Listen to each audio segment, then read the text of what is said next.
why did Judas betray Jesus Christ? Judas ஏன் காட்டி கொடுத்தான்? அவனுக்குள்ளே பண ஆசை வந்துவிட்டது. அவனுக்குள்ளே பண ஆசை வந்ததால் என்ன நடந்தது?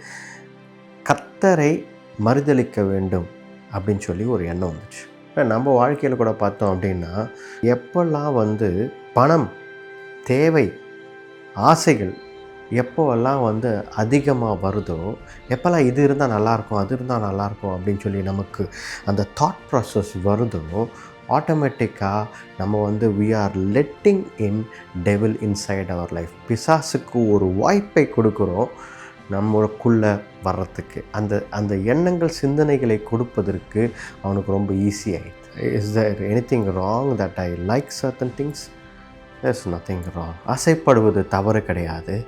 ஆனால் அந்த ஆசையே கர்த்தருடைய விருப்பத்திற்கு மேலே போய் நிற்கிறது தான்.